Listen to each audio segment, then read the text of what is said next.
5 years ago, Jasmine Crockett stood in this very courtroom, in handcuffs wearing a prison jumpsuit, publicly humiliated by a crooked cop and a biased judge who worked together to silence her. Today, she returns not as a defendant, but as a senior White House advisor, and she's carrying a video that could destroy them both. The question is, can Jasmine take down the very system that once conspired to break her? Stay with us. This is a story worth every second of your time.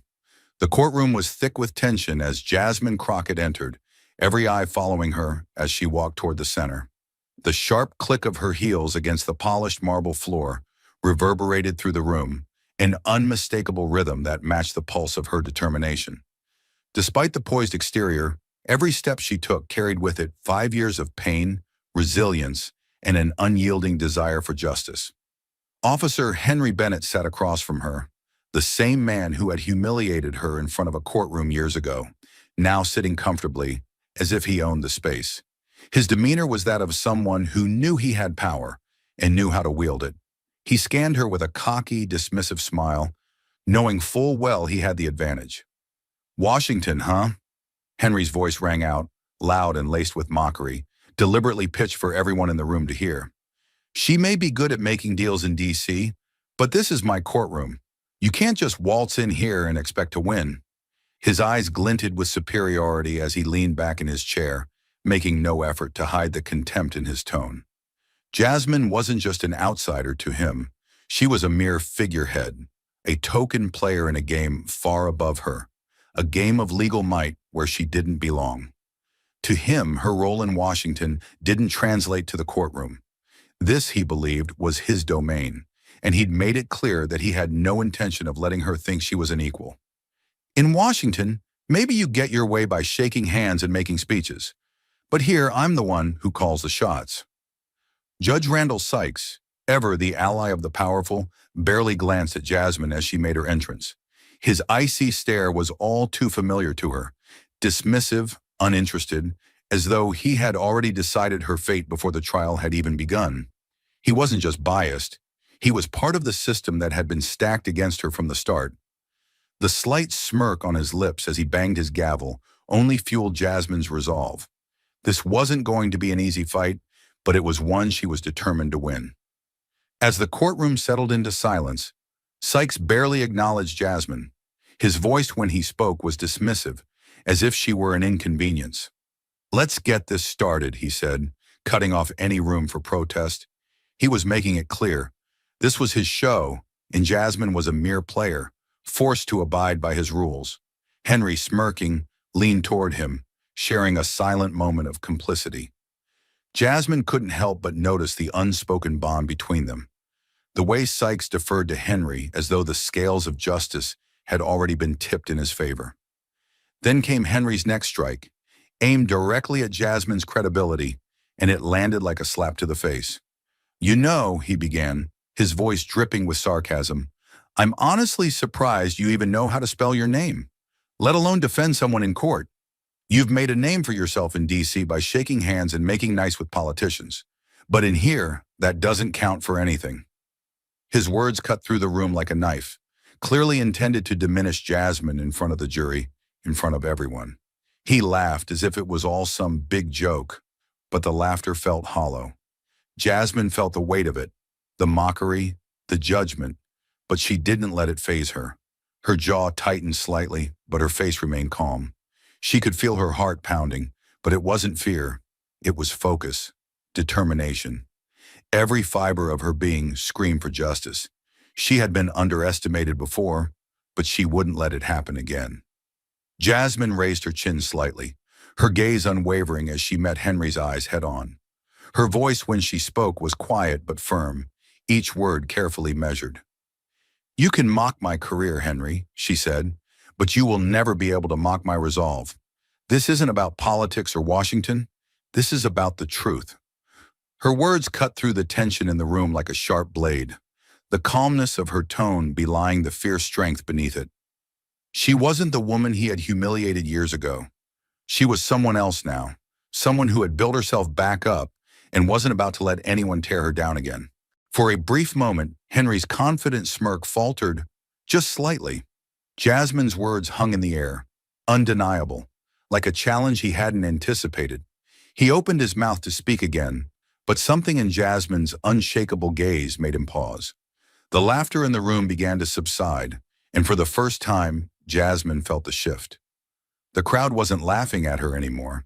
They were watching her, waiting to see how this would unfold, and she wasn't about to disappoint. As Jasmine stood in the courtroom now, facing the man who had wronged her, a surge of memories rushed back. 5 years ago, she had been a completely different person, vulnerable and unprepared for the storm that Henry Bennett was about to unleash on her life. It was a routine traffic stop that turned into something much more, a flashpoint that ignited the chain of events which would forever alter her trajectory. Jasmine had been in the wrong place at the wrong time. Her car pulled over by Henry under the guise of a minor infraction, a broken tail light. But Henry, with his usual arrogance and sense of power, saw something more in her. He saw someone to belittle, someone to make an example of. She had done nothing wrong, but that didn't matter. To Henry, she was just another person to dominate.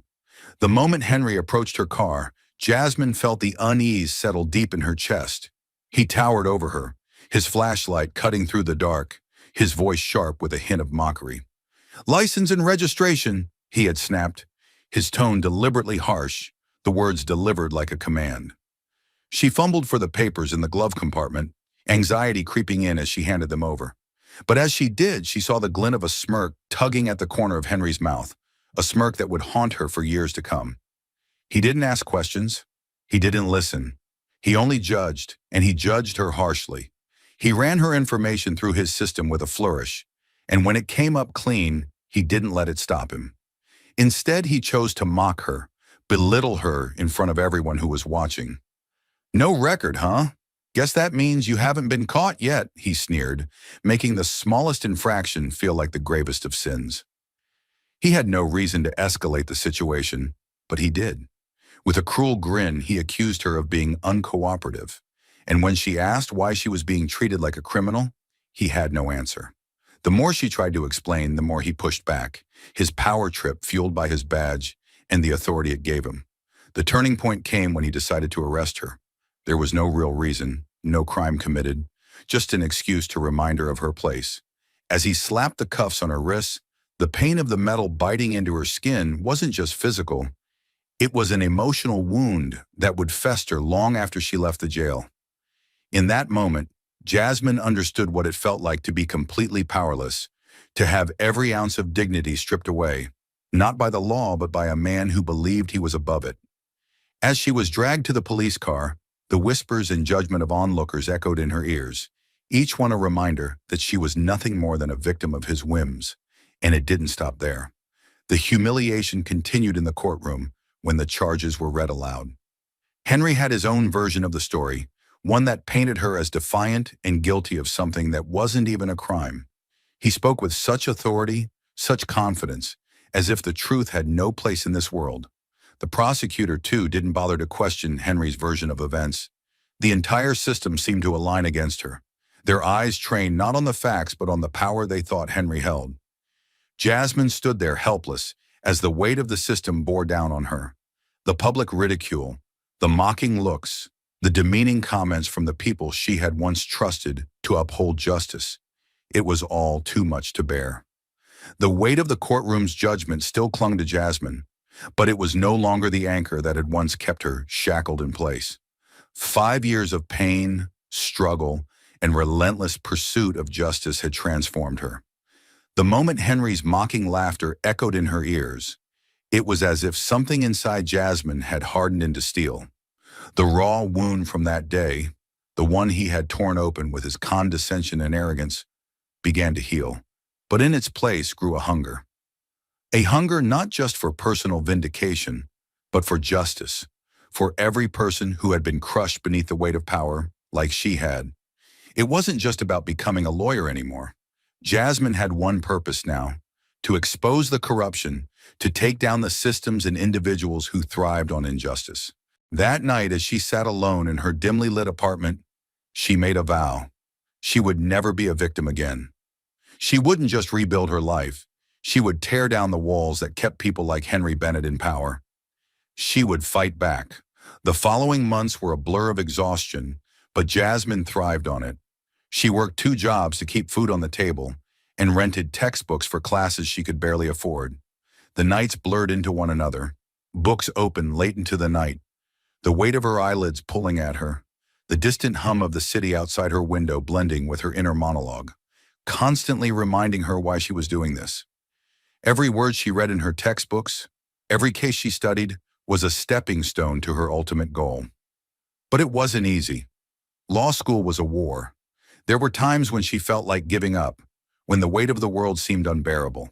She didn't have the luxury of wealthy parents or connections to law firms. What she had was grit. What she had was the pain of those years and the desire to prevent others from facing what she'd faced.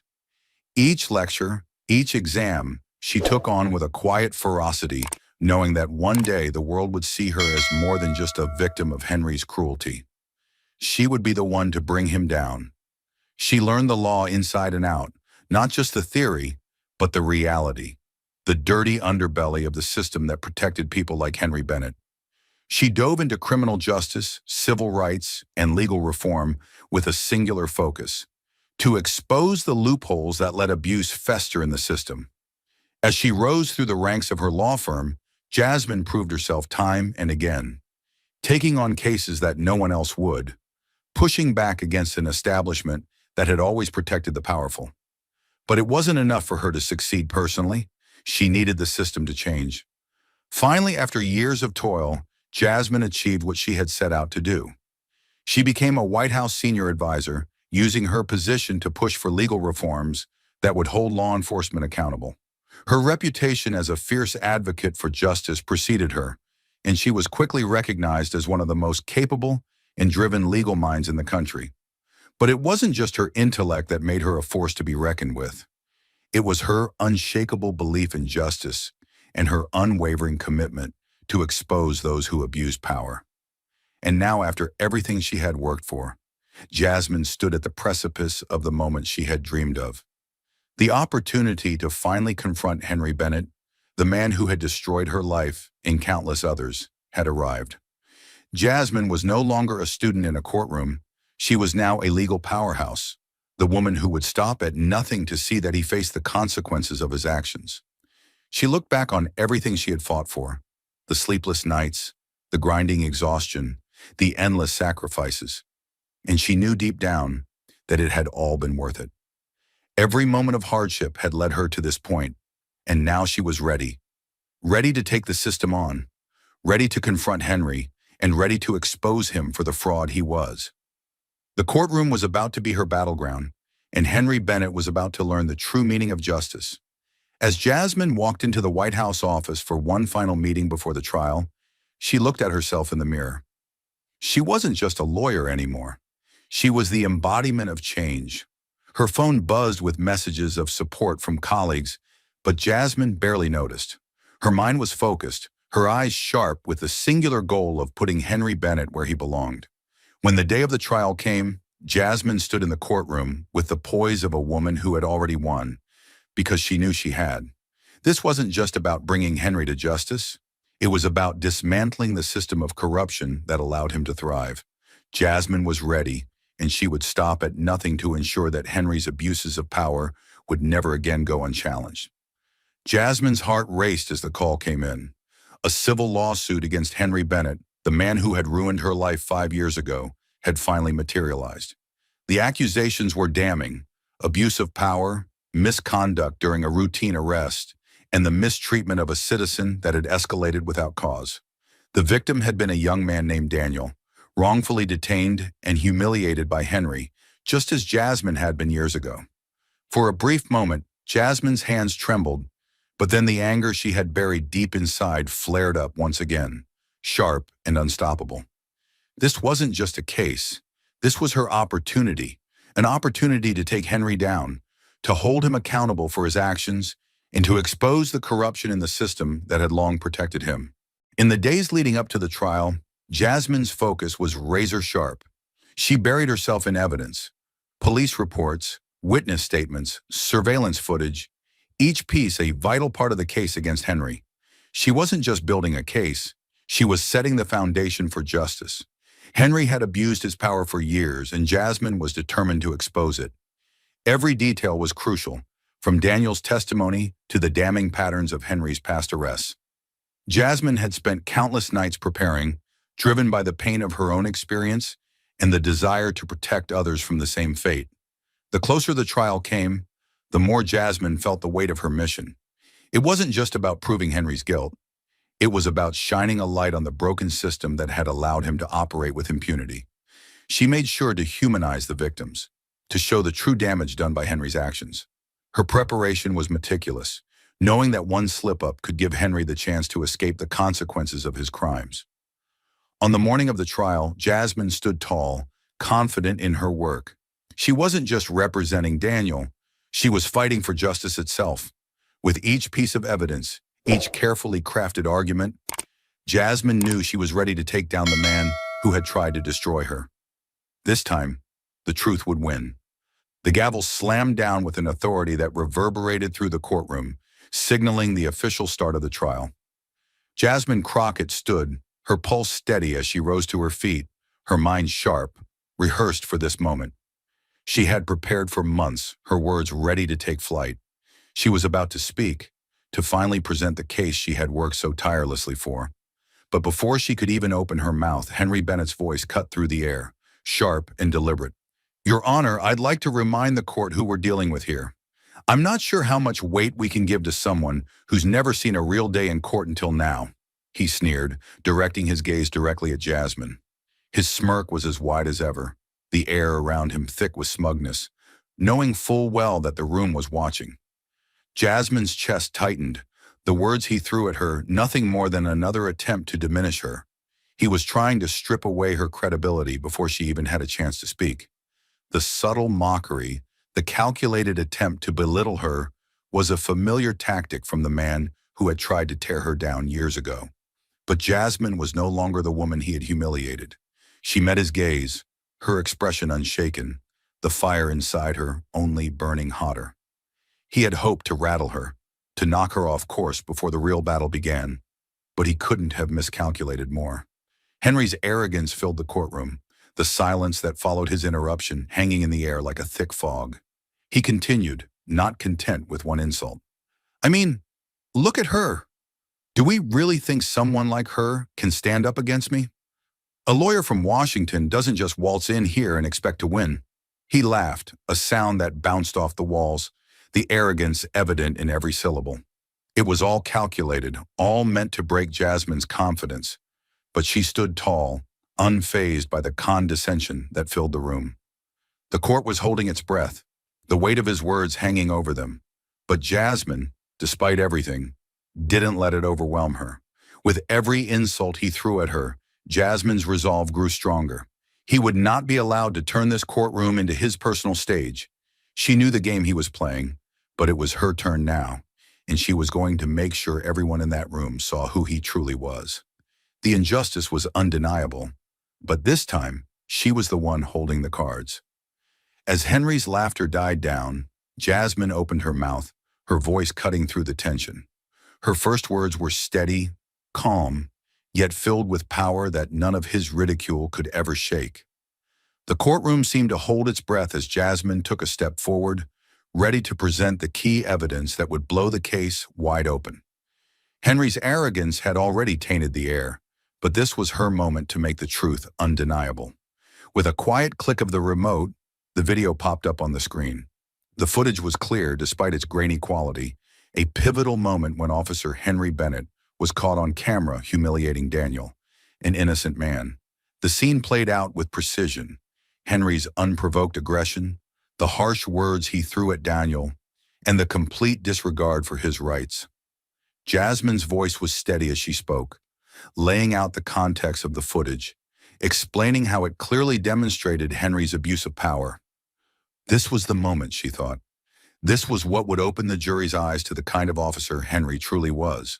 But before Jasmine could even finish her sentence, the silence was shattered by the unmistakable sound of Judge Sykes's gavel slamming down with authority.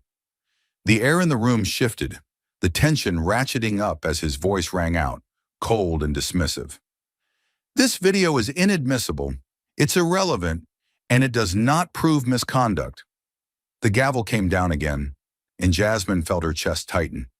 She had been ready for this moment. She had anticipated the obstacles, the resistance, but hearing it out loud was still a punch in the gut. Sykes's words were an attempt to squash the entire case in one fell swoop, to silence the truth that was staring everyone in the face. It wasn't just a legal ruling, it was a power play, a direct blow to Jasmine's credibility and the case she had built with such painstaking care. Jasmine stood there for a moment, her mind spinning, but she didn't let the shock show on her face. She could feel the weight of the room, the quiet murmurs, the subtle shifting of the jury as they waited for the next move. She knew what was happening. Sykes and Henry were working together to protect the status quo, to prevent anyone from seeing the abuse of power for what it truly was. The video, which should have been the smoking gun, was now being buried. It was the kind of injustice Jasmine had fought against her entire life. She had been humiliated once before, but not this time, not again. With a quiet exhale, Jasmine took a steadying breath. Her eyes locked onto the jury, her expression composed but filled with quiet fire. She would not back down. "Your Honor, I must insist," she began, her voice unwavering, though her heart raced with the weight of the fight she knew she was in. "This video is a key piece of evidence in demonstrating the clear pattern of abuse we're here to expose." She turned briefly to the jury, ensuring they were looking directly at her. The actions of Officer Henry Bennett are not isolated. This footage may be flawed, but it tells a story. It shows the exact kind of behavior that the plaintiff has suffered from, and it's the same kind of abuse I endured at his hands. Her words were measured, but each one carried the weight of everything she had fought for. The late nights, the sleepless hours, the pain of being dismissed and belittled by people who thought they were above the law. Judge Sykes, however, wasn't having it. He waved his hand dismissively, cutting her off mid-sentence. "Ms. Crockett, I've already ruled on this. The video is irrelevant, and we're not going to waste any more time on it. Let's move on." His voice was final, cold and unyielding, as he turned back to the prosecution, offering them a brief nod of approval. It was clear. Sykes wasn't interested in justice. He wasn't interested in the truth. He was interested in protecting his own. Jasmine's chest tightened with the sting of his blatant disregard for her case, for the victims, for the very principle of fairness. He was doing everything in his power to diminish her, to invalidate the evidence, and by extension, to deny the very foundation of her fight. Jasmine's grip tightened on the podium, but she didn't falter. She was no longer the young woman who had been dismissed so easily in the past. She was stronger now, her voice calm but unyielding. "The evidence may not be perfect, Your Honor," she said, her tone low but full of resolve, "but it is part of a larger truth, one that cannot be ignored. Henry Bennett has a history of abuse, and this footage is just the beginning of what we can prove." The moment Judge Sykes dismissed her earlier evidence, Jasmine knew she was fighting a war on two fronts, against Henry Bennett and the very courtroom meant to uphold justice. The walls felt like they were closing in, the system itself trying to suffocate her case. But instead of retreating, Jasmine doubled down. She wouldn't break. Her voice was steady as she pivoted, calm but cutting through the thick air like a blade. "I called Daniel Reed to the stand," she announced, her tone neither loud nor theatrical, but laced with a quiet power that immediately drew attention. All eyes turned to the young man rising from the gallery. Early 20s, black hoodie under a blazer, hands trembling just slightly, the weight of memory written in his hesitant steps. Daniel took the stand, his posture unsure at first, but Jasmine gave him a nod, not just of encouragement, but solidarity. She stood beside him not just as an attorney, but as someone who had lived the same nightmare. "Daniel," she began, "can you tell the court what happened on the night of March 3rd last year?" Daniel swallowed hard, glanced briefly at Henry, who lounged smugly beside his attorney, and then began to speak. His voice cracked at first, but Jasmine didn't rush him. She let the silence stretch, knowing the court needed to hear not just his words, but the pain behind them. He described the traffic stop, how Henry had pulled him over for a broken taillight, then accused him of being high.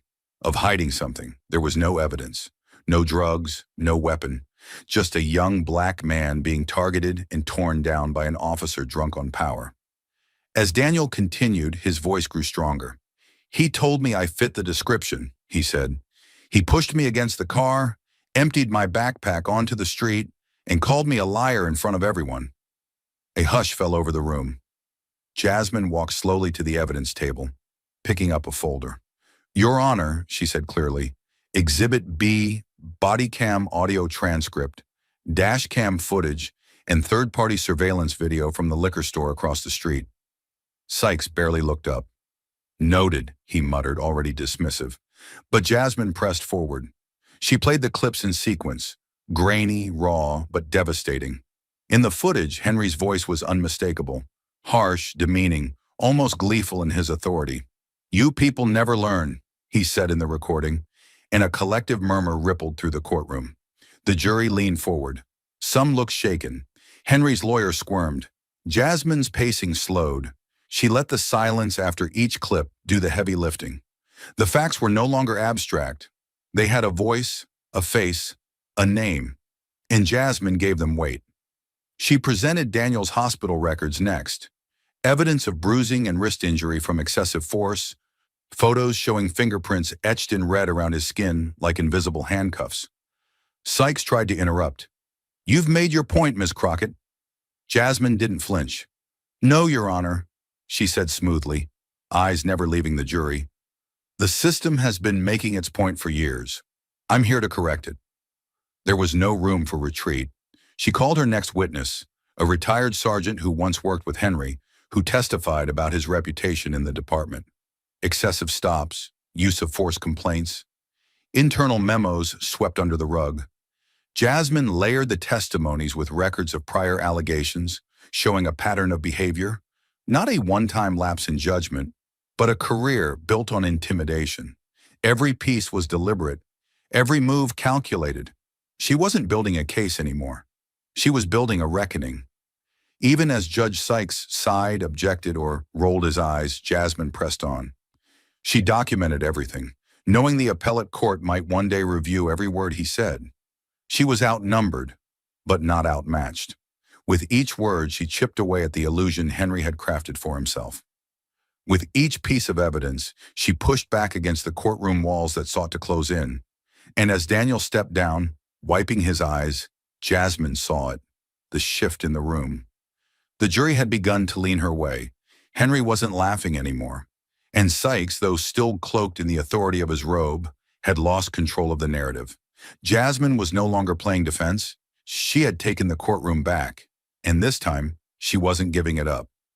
Just when Jasmine thought she had pushed through the worst of the courtroom's bias, fate handed her a weapon far more explosive than anything she had prepared. A secret that could shatter the trial and take down the very man in the judge's seat. Late one night, deep in preparation for cross-examination, Jasmine sat alone in her office surrounded by open files and flickering monitors. Her eyes were tired, her body sore, but her mind remained sharp. She was reviewing a set of encrypted files a whistleblower had sent anonymously. Footage pulled from a security system inside a private, members-only club where several prominent figures in the justice system were known to gather. At first, it looked like nothing more than blurry hallway surveillance. Shadows passing, muffled voices. But then, the image sharpened, and her heart stopped. There, clear as day, was Judge Randall Sykes, wearing a gray overcoat, sitting across from a man she recognized immediately. Henry's uncle, Arthur Bennett, a wealthy real estate developer with deep political ties. Jasmine leaned in as the video's grain cleared just enough to reveal a small black duffel bag being placed on the table. Arthur slid it forward, casually, like passing a gift. Sykes didn't flinch. He opened it slightly, just enough to flash a stack of bundled $100 bills, then zipped it shut again with one hand, the other calmly stirring his coffee. Jasmine's breath caught as the audio kicked in, low at first, then unmistakable. Sykes leaned in and said almost casually, "You don't need to worry. Henry will walk. I'll make sure of it. That woman's evidence won't survive the week. Her witnesses will fold. Trust me, he's already won." The room around Jasmine felt like it shrank. The air turned thick, electric. She paused the video, heart thudding like a drum. This wasn't just corruption. It was betrayal at the highest level of the courtroom. Everything made sense now. Every overruled objection, every dismissed piece of evidence, every cold glance from the bench. The trial had been rigged from the start. Judge Sykes hadn't just been biased, he had sold justice to the highest bidder. And Jasmine had been fighting a war that was never meant to be fair. But now she had the weapon to flip the battlefield. Her hands trembled slightly, not from fear, but from sheer adrenaline. This wasn't just a key to the case, it was a fuse, and Jasmine was ready to light it. She saved the video to a secure drive, encrypted it twice, then immediately contacted a trusted federal prosecutor she'd worked with during her time at the White House. Time was running out, and the next morning Sykes would take his seat on the bench again, pretending to uphold the very law he had just sold out. But now Jasmine wasn't just going after Henry. She was going to bring the judge down with him. The courtroom was still settling from the chaos Jasmine had unleashed, but she wasn't finished, not by a long shot. With a quiet breath, she stepped forward, inserted the USB into the evidence screen, and turned toward the jury. "What you are about to see," she said, her voice cutting through the tension like a scalpel, "is not only a betrayal of this courtroom, but of the very foundation of justice." The moment Jasmine pressed play, the air inside the courtroom turned electric. No one breathed, no one moved. The video unfolded with slow, devastating clarity. A dimly lit restaurant, a private back room. Judge Randall Sykes, his silhouette unmistakable, leaned across a mahogany table toward a man in a navy suit. Arthur Bennett, Henry's uncle, and one of the most politically connected men in the state. The camera angle was low, clearly hidden, but the sound was crisp. Jasmine had enhanced the audio overnight, knowing this would be the moment everything changed. "You don't need to worry," Sykes said smoothly on the video. "I'll make sure he wins. That woman's evidence? It won't survive the week." Then came the most damning frame, the duffel bag sliding across the table, unzipped briefly to reveal bricks of cash, neatly stacked and banded. The screen froze on that image. The courtroom exploded into chaos. Jurors turned to one another, wide-eyed, whispering furiously. One of the court reporters dropped her pen. Spectators gasped. One even shouted out, "Did he just say that?" The noise swelled so fast that the bailiff had to pound his gavel repeatedly, shouting for order. At the bench, Judge Sykes sat completely still, his face a pale shade of ash. He didn't blink, didn't speak. For the first time in the entire trial, the mask of judicial authority had cracked, and beneath it was a man caught red-handed. Jasmine stood calmly, letting the moment sink in, her expression unreadable but her eyes sharp. She had waited years for this. She turned toward the judge, her voice cold and precise. "Your Honor, the video you just watched has been independently verified by a federal forensic team. The time, the date, the location, it all checks out. The man in that footage is you, accepting a cash bribe from a member of the defendant's family to predetermine the outcome of this trial." She paused, locking eyes with Sykes. "I am formally requesting your immediate recusal and the initiation of criminal proceedings for bribery, conspiracy, and obstruction of justice." Her words were delivered like a closing gavel, not a plea but a command. Sykes finally stirred. He opened his mouth, but all that came out was a breath, shallow, shaky, the sound of a man watching his power disintegrate in real time. His hand moved instinctively to his gavel, as if he might take back control with the weight of wood on wood. But it was too late. The clerk had already risen to her feet, speaking quickly into a walkie-talkie. Within seconds, two plainclothes federal agents entered the room from the side door, approaching the bench with grim expressions. One of them whispered something into Sykes' ear. His shoulders slumped as he removed his robe, every movement mechanical.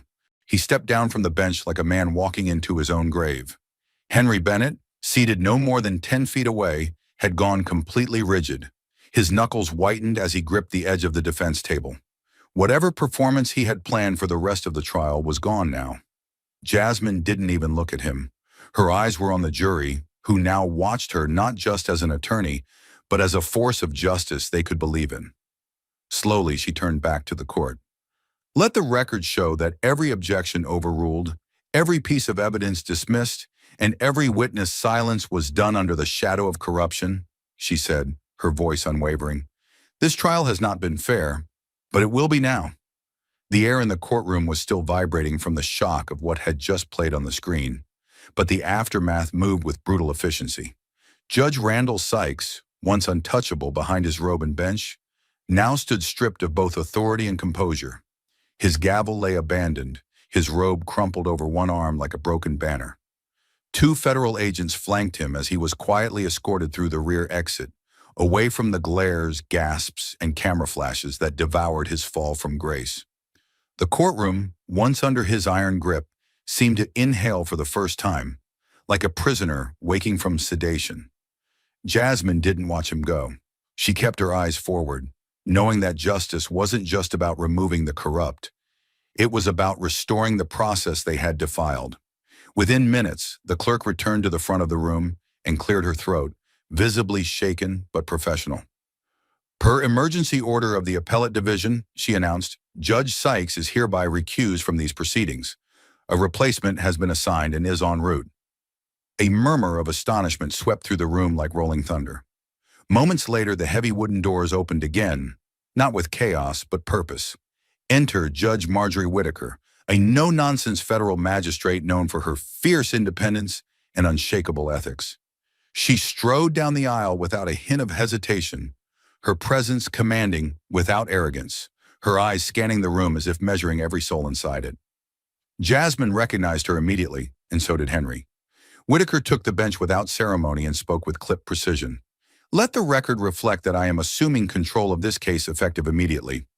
I have reviewed preliminary details of the trial, and moving forward, this courtroom will operate under one principle only: the law. Bias, corruption, and manipulation will not be tolerated under my watch. Her voice struck like steel against stone. The room hushed. Even Henry, who had remained defiant through the trial thus far, now sat slouched, his confidence leaking out like air from a punctured tire. Jasmine met the new judge's gaze for a brief second. There was no nod, no smile, no acknowledgement, just the mutual understanding between two women who had both earned their place in the fire. For the first time since this trial began, Jasmine wasn't fighting uphill. The battlefield had finally leveled. The truth, long buried under power plays and corruption, finally had a clear path forward, and she would carry it to the very end. The shift in power hit Henry Bennett like a punch to the chest. Gone was the smirking judge who had shielded him, silenced objections, and cleared the path ahead with a wink and a gavel. In his place now stood Judge Whitaker, stone-faced, impartial, and absolutely unshakable. Henry's attorneys, who had grown used to Sykes's subtle nods and judicial leniency, suddenly found themselves grasping at nothing. Every tactic they had prepared was built on the expectation of bias. Now, they were exposed, naked in the center of a courtroom that no longer played by their rules. The lead defense attorney, a seasoned litigator with a reputation for bending lines without breaking them, shuffled his papers with sudden urgency, whispering to Henry in a tone far less confident than before. Henry didn't respond. His eyes were fixed on Judge Whitaker, his jaw tight, knuckles pale as they gripped the edge of the defense table. The quiet superiority he had worn like armor all trial was gone, replaced by something unfamiliar: uncertainty.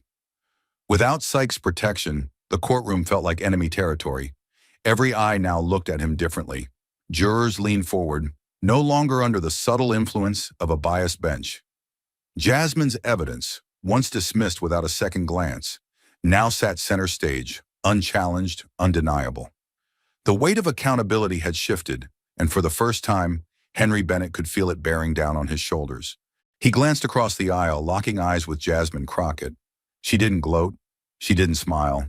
She simply stared back, calm, steady, and resolute, as if to say, "You're not protected anymore. Now you face me, fair and square." The room had changed. The rules had changed. But Jasmine hadn't. She was the same woman they had underestimated, the same woman they had tried to bury. And now she was standing taller than ever, because everything they once had was gone, and everything she had fought for was just beginning. The courtroom had become a crucible, intense, unrelenting, and now inescapably honest. The weight of evidence had piled high, and under the unwavering gaze of Judge Whitaker, Henry Bennett could feel the walls closing in. Every shred of privilege he once wielded was gone. Every denial, every excuse, every smug glance now felt foolish, flimsy, and hollow. Jasmine had presented not just testimony, but truth, raw, irrefutable truth that exposed his actions for what they were: abuses of power, the dash cam footage, the bruised wrists of Daniel, the transcript of his own voice, ridiculing Jasmine during her unlawful arrest. The pattern had been drawn clearly for the jury to see, and even Henry, especially Henry, could no longer ignore it. His breathing grew shallow. He no longer looked like a man defending his record. He looked like someone standing face to face with the wreckage he had caused. Slowly, hesitantly, he rose from his seat. The courtroom fell silent as he stepped toward the witness stand, not called, not summoned, but moved by something heavier than legal strategy: guilt. Judge Whitaker gave a nod. Jasmine didn't blink, and Henry, gripping the edges of the stand with white knuckles, finally spoke. "I was wrong," he said, voice low and ragged, "about Daniel, about Jasmine, about a lot of things." The words came haltingly at first, but with each one the dam cracked further. "I profiled Daniel. I assumed guilt before asking questions. I escalated situations that never needed force. And Jasmine, what I did to her, I used my badge as a weapon, not a shield. And I'm not proud of it." Gasps echoed. The jury leaned in, stunned. Even the court reporter paused her typing. Jasmine stared at him. No victory in her eyes, just a quiet intensity that held him in place. Henry looked down, unable to meet her gaze. "You deserved better," he muttered, barely audible. "You both did." It wasn't a rehearsed apology. It was a crack in the armor, raw and unpolished. For the first time, the man who had hidden behind a badge was standing as just a man, flawed, exposed, and finally accountable. The tension in the courtroom had crystallized into something almost unbearable. You could hear the ticking of a watch 3 rows back. Jasmine sat upright, spine straight as steel, her fingers interlaced tightly on the table before her. Her expression was calm, but beneath the surface was the storm of years of restraint, pain, and purpose, all funneling into this single breathless moment. Judge Whitaker returned to the bench with the quiet authority of someone carrying the weight of consequence, her black robes sweeping behind her like a curtain drawing over an era of injustice. The jury filed in behind her, some stiff with nerves, others visibly emotional, their faces betraying the moral heaviness of what they had just decided. The courtroom stood, then sat, and then all that remained was silence. The kind of silence that dares to swallow hope whole. The jury foreman, a man in his 60s with creased lines and tired eyes, stood slowly and unfolded the verdict paper, with hands that trembled just slightly. "In the matter of the civil suit brought by Jasmine Crockett and the named victims against Officer Henry Bennett," he began, voice even but strained, "we, the jury, find the defendant liable on all counts: excessive use of force, wrongful arrest, abuse of power, and gross violation of constitutional rights." There was a gasp from the gallery, then another. One woman stifled a sob. A man exhaled like he'd been holding his breath for years. And Jasmine, she didn't cry. She didn't collapse. She simply closed her eyes for one long second, allowing herself to feel the sheer gravity of vindication. Not just for her, but for Daniel, for Clara, for every silent name buried in case files and overlooked complaints. This was justice, not just in verdict, but in truth finally being louder than power. Judge Whitaker didn't wait. Her voice followed like a chisel striking stone. "Let the record reflect that this courtroom has found Officer Henry Bennett responsible for the unlawful persecution of citizens he was sworn to protect. The court orders full restitution to all victims, immediate suspension from duty, and refers the matter for federal criminal prosecution." Her gavel struck once, sharp, final, echoing like thunder across every wall. "This case is closed." Henry didn't speak. He didn't blink. He just sat there, a shell of the man who once mocked Jasmine in front of an entire courtroom. His world had collapsed not with screaming, but with the quiet authority of justice restored. His attorney leaned in, whispering something meaningless. There was nothing left to defend. The uniform didn't matter. The courtroom no longer bowed to him. The only thing that remained was the weight of what he had done, and the woman across the aisle who had never stopped fighting to make it known. Jasmine stood as the crowd slowly began to react. Some clapping, others tearful, many stunned into silence. She didn't bask in the spotlight. She didn't need to. Her victory wasn't in the cheers. It was in the eyes of the jury, in the firm resolve of Judge Whitaker, in the trembling shoulders of Daniel, 2 rows behind her, who was finally believed. She turned, gathered her files with grace, and walked out of the courtroom not as a victim, not as just another attorney, but as a woman who took on a broken system and won. And as she stepped into the sunlight beyond the courthouse doors, the wind picked up slightly, catching the edge of her coat like the lifting of a flag. Behind her, the door slowly closed on a chapter of pain. Ahead of her, justice had a new name. The courthouse was long behind him, but its echoes followed Henry Bennett like a shadow he could no longer outrun. Each step outside that building felt heavier, like he was dragging chains forged from every mistake he had made in uniform. The verdict may have ended the trial, but it had opened a new kind of sentence, one he would carry in silence day after day. He was no longer Officer Bennett, no badge, no gun, no brotherhood of blue to prop him up. Just a man, stripped to the bone by the truth and forced to face what he had become. The headlines didn't offer comfort. They offered mirrors. Corrupt cop exposed. Bennett guilty in civil rights case.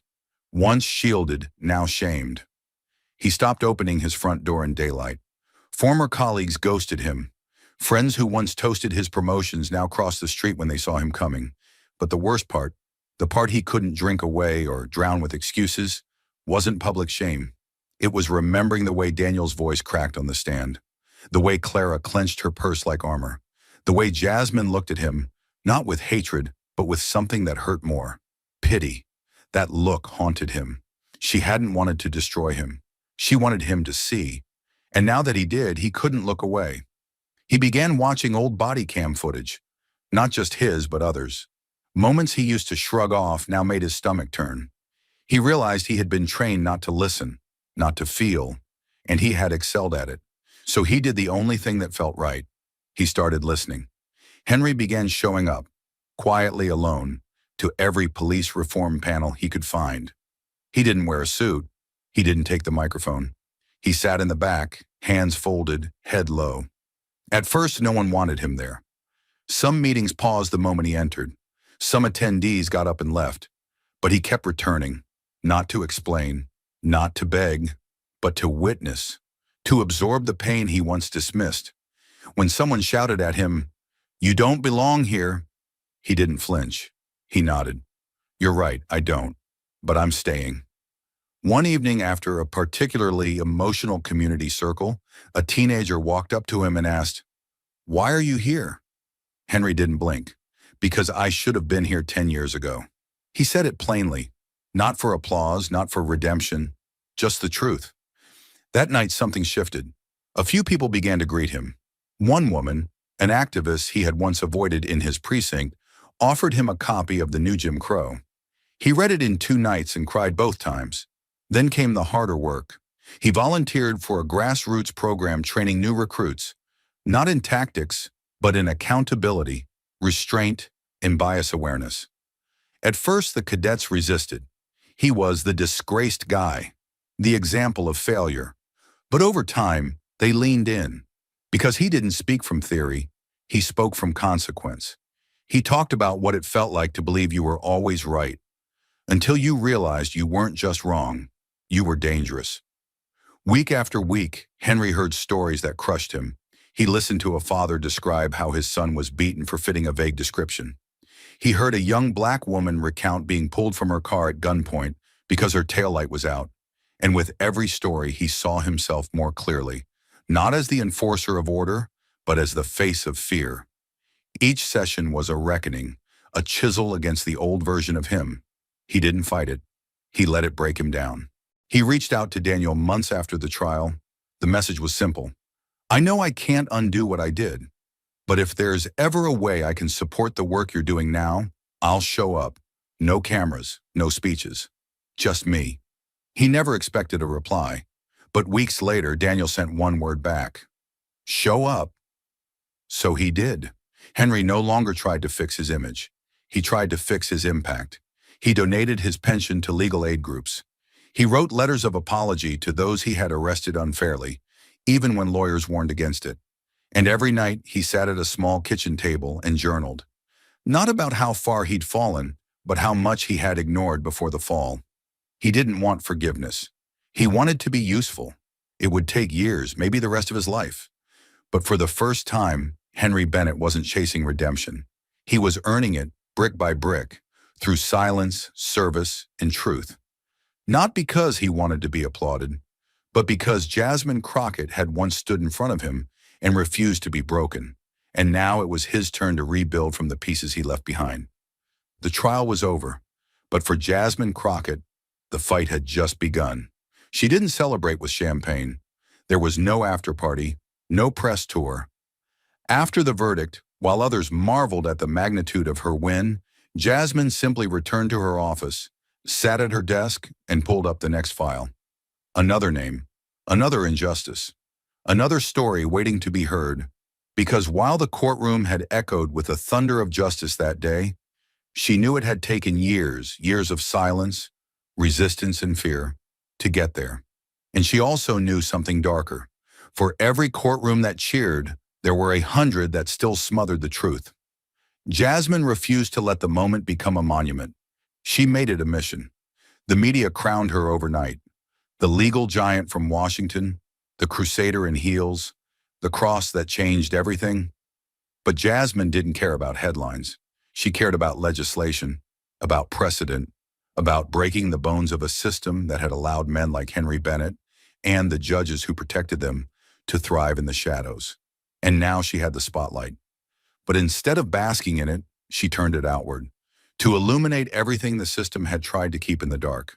Within weeks of the verdict, Jasmine founded a national civil rights initiative, the Liberty Docket, a hybrid legal action and policy reform network that offered free legal aid to victims of police misconduct and funneled real courtroom data into legislative proposals. The calls came faster than her team could answer them. Mothers whose children had been wrongfully detained, immigrants arrested at bus stops, disabled veterans beaten for resisting. Jasmine heard it all. She didn't flinch. She didn't back down. She built case after case like a fortress, brick by brutal brick, until even Congress had no choice but to look her way. She testified before committees, sat across from senators who once ignored her emails. She stared down those who asked if she had a personal bias against law enforcement and said, yes. My bias is toward the Constitution, and when they shifted uncomfortably, she held their gaze longer. Jasmine didn't play politics. She played for keeps. But justice didn't wait in D.C. She flew back and forth across the country, standing beside grieving families and scared plaintiffs, sometimes in towns that hadn't seen a black attorney, let alone a senior White House legal advisor, walk into a courthouse in decades. And when she spoke, she didn't preach. She told stories of Clara, of Daniel, of herself. And those stories landed with the kind of power no policy paper could rival. There were threats. Of course there were. Emails. Doxing. One night her car tires were slashed outside a courthouse in Louisiana. Another time, someone left a fake crucifix soaked in red paint on her doorstep. But Jasmine had walked through fire already. Fear didn't stop her. It fueled her. She began leading workshops for law students and public defenders. The rooms were always full. People didn't come to learn how to win cases. They came to learn how to survive inside a system rigged against truth tellers. Jasmine didn't sugarcoat anything. You will be dismissed. You will be interrupted. You will be lied to, sometimes by people in robes. But if you know who you are and why you're here, they can't break you. Her words became gospel in spaces long silent. She didn't just teach law, she taught resistance through precision. Then came the federal push. Partnering with a coalition of legal scholars and lawmakers, Jasmine helped draft the Civil Accountability and Religious Freedom Protection Act, a sweeping reform bill targeting abuse of power by public officials, and institutional protections for religious expression. It didn't pass easily. Nothing this bold ever did. But Jasmine knew how to fight uphill, and this time she wasn't alone. Protesters marched with her name on signs. Clergy members sent endorsements. A viral video of her congressional testimony, where she calmly destroyed a senator's attempt to discredit her faith, was watched over 20 million times in 1 week. She had become more than a symbol. She had become a scalpel, cutting into systems that had festered for decades. But with every victory came more battles, more stories, and sometimes the weight was crushing. Late at night, when the call stopped and the cameras turned off, Jasmine would sit in her apartment, surrounded by files, transcripts, and glowing screens, and feel the ache of it all. Not the physical exhaustion, though that was constant, but the emotional erosion, the heaviness of knowing that for every case she won, there were thousands she couldn't get to in time. Sometimes she cried, not for herself, but for the mothers who never got to hear guilty, for the daughters who watched body cams instead of graduation tapes. But in the morning, she rose again. She kept the crucifix ring, the same one Judge Sykes once tried to ban from his courtroom, on her finger like a battle scar. It reminded her of how far she'd come, of what had almost broken her, and of what still needed to be done. A year after the verdict, Jasmine stood on the steps of the Supreme Court. She was there to argue a landmark appeal involving the illegal detention of peaceful protesters during a religious vigil. Before entering, she looked across the crowd. Hundreds gathered in silence, holding candles and signs that read, "Faith is not a threat and justice has a name." She nodded once, then turned and walked through the marble columns as if they were gates to something greater. Inside, she argued with fire and logic, with case law and conscience. She wasn't loud. She was lethal. The justices listened. And when the ruling came weeks later, in her favor, the streets erupted again. This time not in protest, but in promise. That what Jasmine had done in one courtroom had become a movement across an entire country. She returned to D.C. and, as usual, went straight back to work. Because for Jasmine Crockett, justice wasn't a moment. It was a mission. And she wasn't done. Not yet. Not even close. What Jasmine Crockett's story teaches us is not just about the law. It's about the raw, unflinching truth that systems don't change unless someone forces them to look in the mirror. She wasn't just fighting one corrupt cop or a single crooked judge. She was fighting the silence, the long, cold silence that swallows the screams of the powerless. In every courtroom where her voice was dismissed, in every hallway where her credentials were questioned, Jasmine stood as a reminder that courage doesn't always roar. Sometimes it walks in with a case file, a crucifix ring, and a voice that refuses to tremble, no matter how many times it's told to sit down. Her journey reminds us that injustice doesn't always wear a villain's mask. Sometimes it wears a badge. Sometimes it wears a robe. And the most terrifying part is this: it often smiles while doing it. That's what makes fighting it so hard. Because the world is trained to respect authority, even when that authority is corrupt. Jasmine shattered that illusion. She exposed the truth behind the titles, the rot beneath the rituals. And she did it not with rage, but with relentless clarity. She didn't just win cases, she forced a reckoning. But the most painful truth her story exposes is how often people like her are made to suffer twice, once by the abuser and again by the system meant to protect them. Jasmine had to fight for the right to speak, to be heard, to not be dismissed because of her skin, her faith, or her gender. Her dignity was not handed to her. It was clawed back, inch by inch, in courtrooms that were never designed for people like her to win. That fight, the internal war between staying silent or standing up, is one that too many know all too well. And Jasmine chose the harder path. The lesson isn't just about standing up. It's about what happens after. It's about accountability, not as punishment, but as the first step toward healing. Even Henry Bennett's transformation matters, because redemption isn't for those who apologize with words. It's for those who change with action. And Jasmine didn't stop him from changing. She forced him to face the weight of his own reflection. That is the quiet power of justice done right. It doesn't just punish the guilty, it reforms the broken. Jasmine's legacy is more than a verdict. It's a question. What will you do when it's your courtroom? When the injustice is at your doorstep? When the one being silenced is not a stranger, but you? Her life shows us that fighting back isn't a moment. It's a daily decision. One that costs sleep, safety, sometimes even hope, but still must be made. Because the truth is this: laws don't protect people. People protect people. And systems don't change because they want to. They change because someone like Jasmine shows up day after day and refuses to let them stay the same. And in that relentless refusal, in that fire that never dies, we find the true meaning of justice. Not just a verdict, not just a courtroom win, but a world that becomes just a little less cruel because someone stood up and wouldn't sit back down. Thank you for watching until this moment and for standing with us on this journey for justice. Your support means everything. Like, subscribe, and turn on notifications so you never miss what's next. And we'd love to hear your thoughts. Leave a comment below and let us know what moved you most in this story. Together, our voices make a difference. In 30 years on the bench, no one dared to challenge him until a White House advisor walked in wearing a cross ring. He fined her $5,000, but minutes later, he was the one forced to back down. What could flip the scales of justice so fast? Stay with us. This is a story worth every second of your time.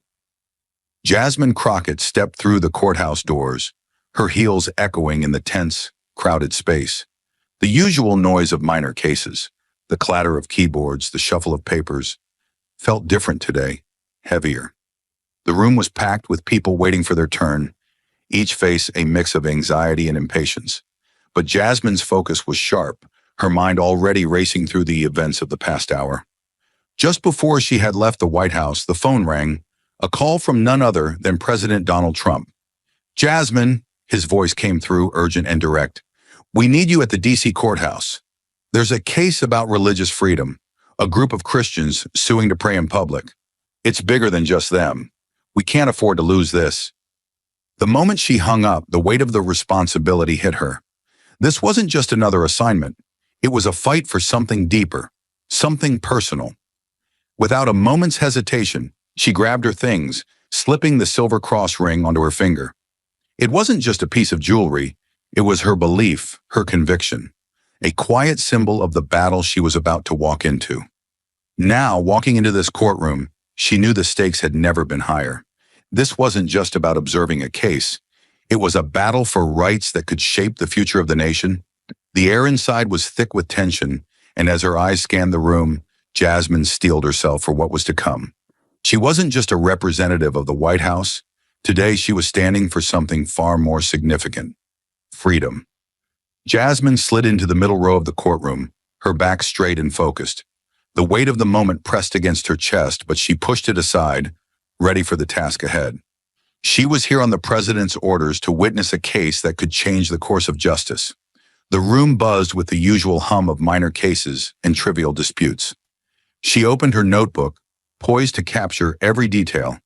Yet something in the air felt off, like the calm before a storm. Today, she was no longer just an observer. She was about to become part of something much bigger. As she adjusted the notebook in her lap, something shifted in the room.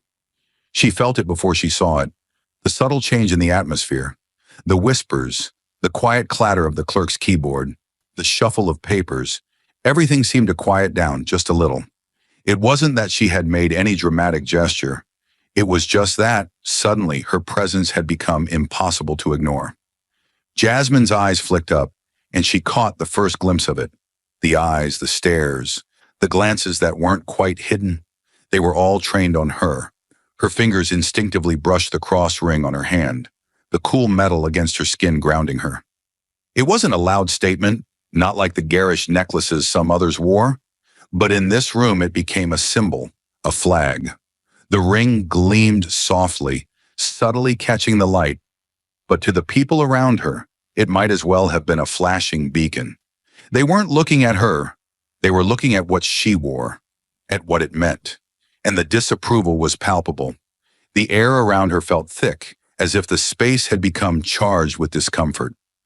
Her heart beat a little faster as she scanned the room, noting the contrast. To her left, a man sat, wearing a gaudy t-shirt with the words, "I am king," written across his chest, his sunglasses resting on top of his head, as if daring anyone to question him.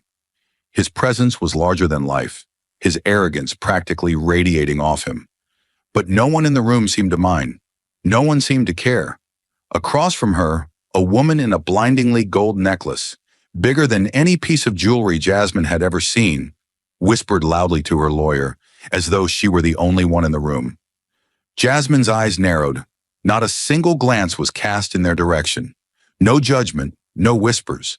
They were allowed to exist in the space without a second thought.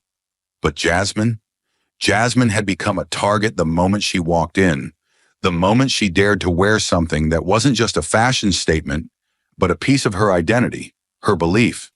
The injustice was as clear as the cross on her finger. The disparity wasn't lost on her. This wasn't just about the cross ring, it was about everything it represented. The others wore their excess and arrogance with pride, but Jasmine, for wearing something that spoke to her deepest values, was being judged. And it wasn't just in this room. It was everywhere, in every space where people like her had to navigate a world that wanted to silence them. It wasn't just about what she wore. It was about the very fact that she existed in this room, visibly unashamed of her faith, her identity. It was too much for some to handle. It made them uncomfortable. And in that discomfort, they found a reason to question her right to be there at all. Jasmine's grip on her pen tightened, her fingers burning with the weight of the moment. She could feel the invisible line that had been drawn between her and the others. She wasn't just a spectator here. She wasn't just a woman in the courtroom witnessing a case unfold. She was a statement. Her very presence, the quiet defiance of wearing a symbol of faith in a room that didn't want to acknowledge it, was a challenge. And that was exactly why she wasn't going to back down. The more they looked at her, the more they whispered, the more determined she became to stay rooted in the truth of who she was. This wasn't just a courtroom full of strangers. It was a reflection of a system that would rather silence people like her than accept their presence. Her eyes moved across the room again, noting the disparity that existed in the space. Why was it that the flashy jewelry, the brash clothing, the overt displays of wealth and arrogance went unnoticed? Why was it that they could exist in this space without question, without judgment? But when she, a woman of color, wearing a simple cross ring, entered the room, she became the target of every pair of eyes. It wasn't about her clothing, it wasn't about the ring, it was about her presence, her challenge, her refusal to conform. Jasmine had always known that in a world like this, being herself would be a fight. But today, as she felt the weight of the eyes on her, the injustice of it all stung more sharply than ever. She didn't flinch, though. Her jaw tightened, her grip on the pen steadying her. This was what she had been prepared for. She had come here to do a job, to witness and report. But in this moment, the job had shifted. This wasn't just about the case unfolding in front of her. This was about the silent battles fought every day by people like her, the quiet prejudice that seeped into every corner of society. The whispers and stares didn't make her weaker. They made her stronger. Jasmine knew she had a right to be here, just as much as anyone else. In this courtroom, these people, they were about to learn that her presence couldn't be erased, her belief couldn't be silenced. And in the quiet of the room, as the murmurs grew louder around her, Jasmine Crockett stood firm, ready to take on whatever came next. The doors to the courtroom slammed open with a thunderous creak, and in stepped Judge Charles Hargrove, commanding the attention of the room with a presence that could freeze even the most seasoned lawyer. At 62, he was the embodiment of authority, dressed in a sharp, immaculate black robe that clung to his tall frame, his movements calculated, his steps heavy with the weight of decades spent presiding over cases like this. His salt and pepper hair was combed neatly back, the strands of gray giving him an air of distinguished experience. But it was his eyes that were the most unsettling, cold, sharp, and unblinking, like the edge of a blade. As he scanned the room, the usual low murmur of the crowd silenced in an instant. His gaze was meticulous, piercing through the sea of faces, before landing on the bench where he would sit in judgment. Every person in the room knew. When Hargrove entered, the room shifted. But it wasn't the case he had been expecting that grabbed his attention. It was her, Jasmine Crockett. Sitting in the middle of the courtroom, with her back straight and her eyes focused, she seemed like any other observer. But as his eyes locked onto her, the moment stretched out, thick with tension. There was no denying it. Her presence hit him like a sudden jolt. His sharp gaze flicked toward her hand, where the cross ring gleamed under the fluorescent lights. Subtle yet undeniably there. The change in his expression was immediate. His face tightened, a flicker of surprise crossing his features, before it quickly settled into something far colder. His jaw clenched, and for a brief moment, it was as if he had been caught off guard, like something had broken through the impenetrable shield of control he wore so well. Jasmine felt it, the shift in the air, the subtle yet undeniable tension that enveloped the room. His eyes had turned on her with a coldness that could freeze a person in place. Her hand resting on her notebook involuntarily tightened around the pen. She wasn't just another face in the crowd. She was a target the moment his gaze locked on to her. Hargrove was no ordinary judge. He didn't just make decisions. He enforced them with an iron grip. And as she felt the weight of his eyes on her, she realized that her mere existence in this space had rattled him. The cross ring on her finger wasn't just a symbol of faith, it was a challenge. To him, it was a disruption.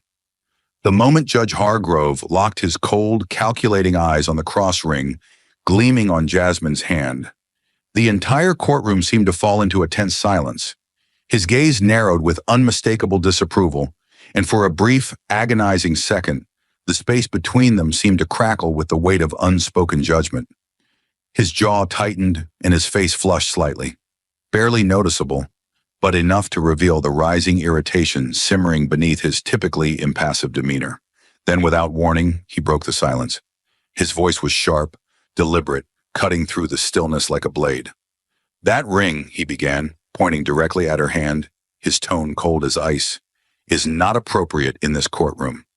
Each word was chosen with care, each syllable delivered with the precision of a man who had spent decades asserting his control. "This court is not a place for personal religious displays," he continued, his eyes hardening with each word, his authority inescapable, as though he were daring anyone to challenge him. Jasmine's heart pounded in her chest as his words sank in. The room, already thick with tension, seemed to freeze around her. His words weren't just a critique of a piece of jewelry.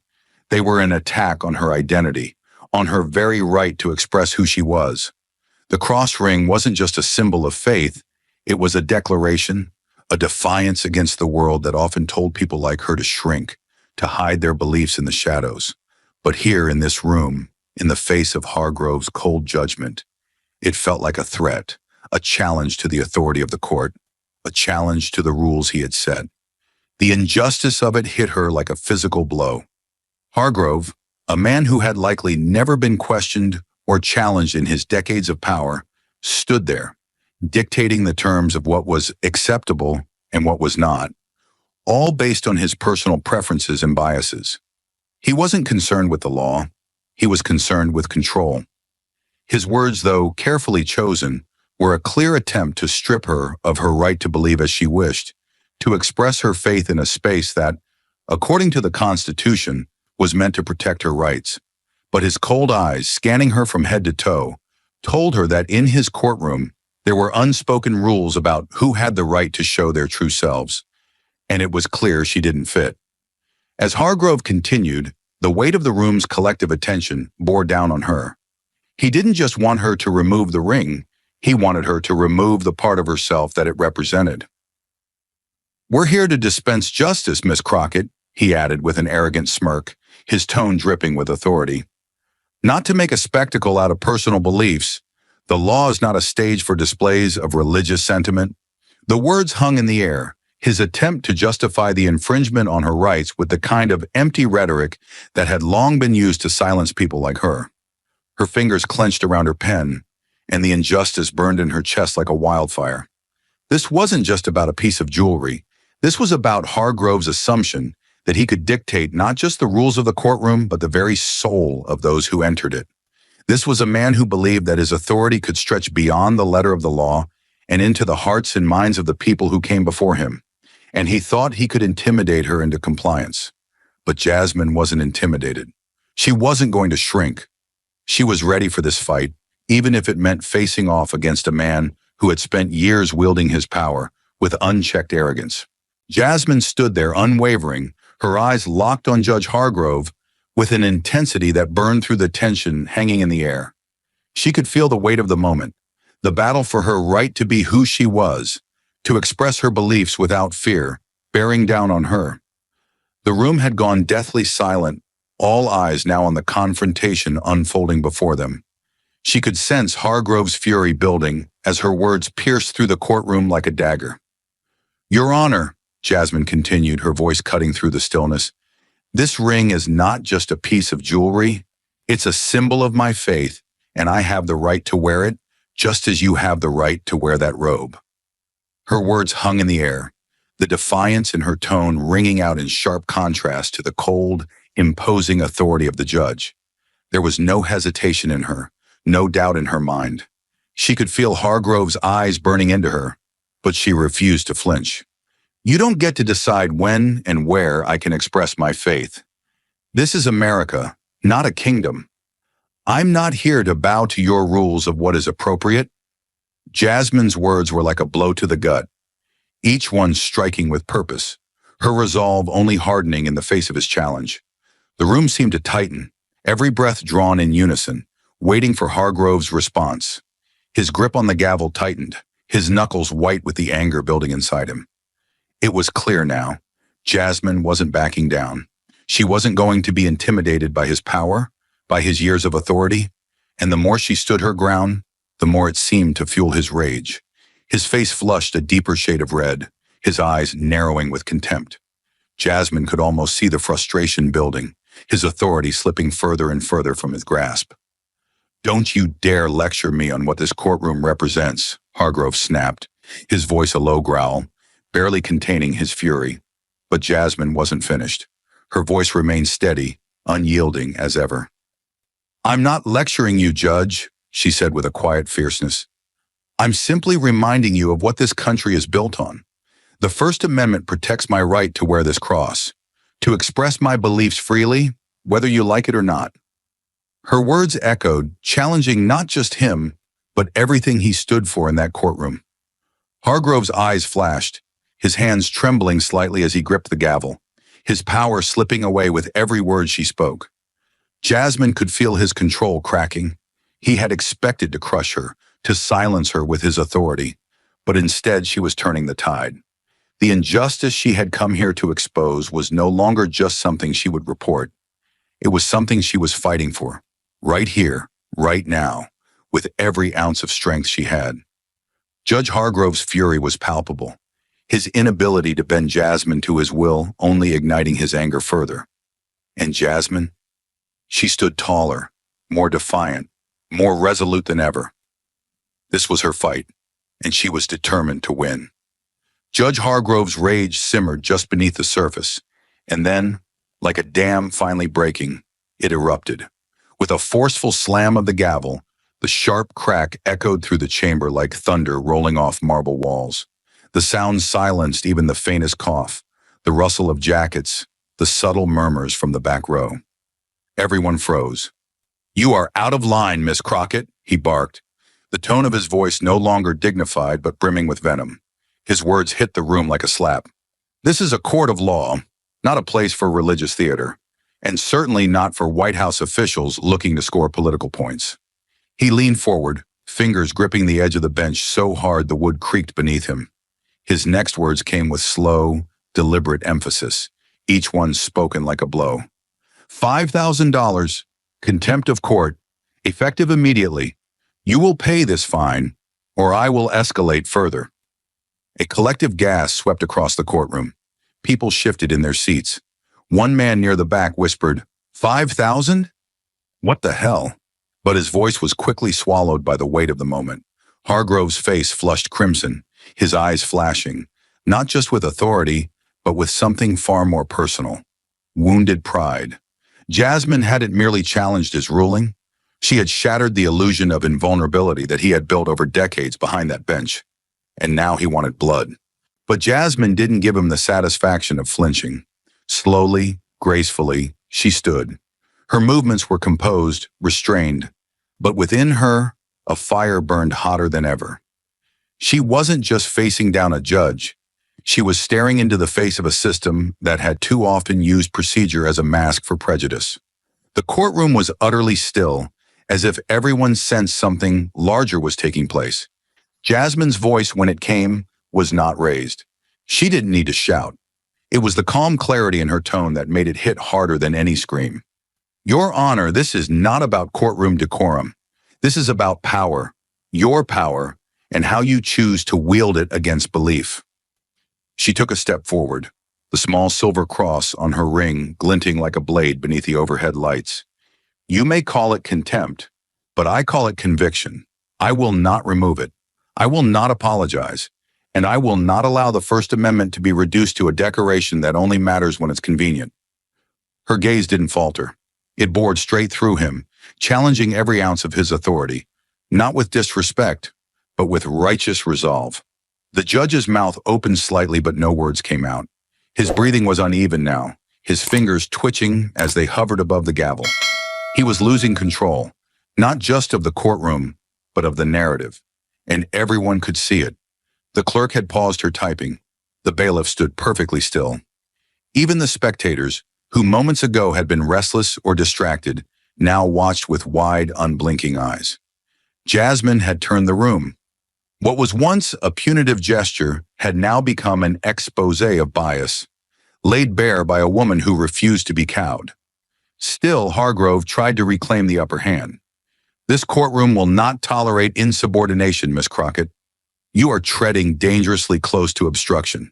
His voice cracked slightly on the last word. He knew it was a weak card, but it was the only one he had left. Jasmine didn't blink. No, Your Honor. What's dangerous is a courtroom that punishes people not for what they've done, but for what they represent. I didn't speak out of turn. I stood my ground. And now you're punishing me for making you uncomfortable. Her words were calm, almost surgical in their precision, and yet they struck like hammers against the old walls of authority. The tension in the air was electric, charged not just with conflict, but with clarity. Jasmine wasn't merely resisting a personal attack. She was standing up against the abuse of institutional power cloaked in legal jargon. Her voice had become a mirror, and Hargrove was being forced to see the reflection of his own prejudice staring back at him. He could find her. He could threaten her. But he couldn't unsee what the room now saw clearly. Jasmine Crockett wasn't the problem. She was the reckoning. The sting of the judge's gavel still echoed in Jasmine's ears. But as she sat, calm, composed, yet burning with silent fury, something deeper clicked into place. This wasn't about a ring, not really. It wasn't even about courtroom decorum. This was about power, about the careful weaponization of authority to stifle the beliefs of those who dared to wear them openly. Jasmine's breath slowed, but her thoughts raced. She had seen this before. Different places, different forms, but always the same core, the quiet suppression of identity under the guise of neutrality. The $5,000 fine wasn't just meant to punish her, it was meant to warn everyone watching that faith was acceptable only when hidden. And Jasmine was done hiding. Her eyes scanned the courtroom, sweeping over the very people who now watched her in stunned silence. Some in sympathy, others in fear, a few in guilt. Her gaze locked onto the man still lounging in his "I am King" t-shirt, untouched by rebuke. To his left, the woman whose necklace sparkled like a disco ball continued whispering casually to her attorney, undisturbed. No fines, no scolding, no contempt rulings. Jasmine slowly stood again, this time not to defend herself, but to put the entire room on trial. If I'm being fined for my faith, for this ring that represents something deeply personal to me, then tell me, Your Honor, she began, her voice calm, but electrified with righteous fire. Why aren't you fining the man in the back for his bold slogan shirt, or the woman with a chandelier around her neck? Her words landed like punches, not shouted but sharp, deliberate, impossible to ignore. The courtroom shifted, unease spreading like smoke. Hargrove's face twitched, but he said nothing. Jasmine stepped forward slightly, her voice steady and slicing through the suffocating silence. If justice is blind, why does it seem like it sees my ring more clearly than anything else in this room? The tension cracked like ice under pressure. People fidgeted. The clerk's fingers hovered over the keys. Even the bailiff's brow furrowed. Jasmine's voice lowered, slow and piercing. You're not enforcing a rule. You're enforcing a bias. And the whole room can feel it. It wasn't just the ring anymore. It was a symbol of something bigger. A battle line had been drawn, not by her, but by the man behind the bench who believed he could decide which convictions were welcome and which were punishable. But Jasmine wasn't just defending herself now. She was holding a mirror to the room, to the system, to the people who had accepted this imbalance for too long. And in doing so, she shifted the courtroom from a place of silence to a stage of reckoning. The silence after Jasmine's challenge was razor sharp, the kind that carved through pretenses and left only truth behind. She didn't hesitate, didn't blink, as she stood, her voice unwavering and aimed with precision. Your Honor, if this courtroom truly prohibits religious symbols, then I respectfully request you produce the written rule stating so. Show me where it says I cannot wear this ring. Her tone was calm, but it struck like lightning. The demand wasn't rude. It was legal, factual, grounded in reason. Yet it was met with nothing. Hargrove's lips pressed into a thin line, his jaw tense, but no words came. He shifted slightly behind the bench, clearly rattled. His fingers tapped once against the polished wood, a nervous gesture he failed to suppress. The courtroom, already tense, held its collective breath. Everyone knew what was happening. Jasmine had cornered him with the one thing he couldn't argue, the absence of law. Because if no such rule exists, then this fine is not about order, it's about control. And if you're unwilling to enforce that same control on everyone equally, then this isn't justice, it's targeted suppression. Her words echoed in the stillness, louder than any gavel. Still, Judge Hargrove said nothing. His silence was deafening. His authority, once ironclad, now flickered with doubt. The people watching knew it. The clerk knew it. Even the bailiff, arms crossed in the corner, could feel the imbalance shifting. Jasmine's voice dropped into a low, cutting cadence. So, unless you can cite that rule, this isn't about court policy. It's about your discomfort with my faith, and I won't let that stand. And just like that, the courtroom no longer belonged to the man behind the bench, but to the woman who refused to bow. And while the courtroom wrestled with the silence that followed, Jasmine knew the real battle hadn't ended. It had only begun. Now it was time to expose what lay behind Hargrove's judgment, a history of bias, selective punishment, and something far more dangerous than a gavel, a pattern. The tension in the courtroom was now suffocating, as if the very oxygen had thinned. Judge Hargrove remained frozen, hunched behind his bench, gavel clenched in one hand, like a weapon he no longer knew how to wield. But Jasmine stood tall, anchored not just by courage, but by something even more immovable, the law. Her voice sliced through the heavy air, steady and unrelenting. We are not in a courtroom where justice is blind, Your Honor. We are in a room where bias is disguised as order. And I won't sit quietly while my First Amendment rights are turned into collateral damage for your personal discomfort. She took another step forward. Her heels tapped sharply against the marble floor, a sound that now seemed louder than the gavel had ever been. Let's talk about precedent. Let's talk about the Supreme Court decision in Church of Lukumi Babalu I versus City of Hialeah, 1993. Her hand moved with precise control, unfolding a copy of the case summary she had pulled from her brief moments earlier. In that case, the court ruled that any law or action that targets religious expression without a legitimate, compelling reason is not only unconstitutional, it is dangerous. Eyes across the courtroom widened. Some nodded slowly, others looked stunned. Hargrove shifted in his chair. Jasmine pressed harder. The city of Hialeah tried to shut down a religious practice, citing vague notions of public safety. Sound familiar? She asked, voice sharp, eyes narrowing toward the bench.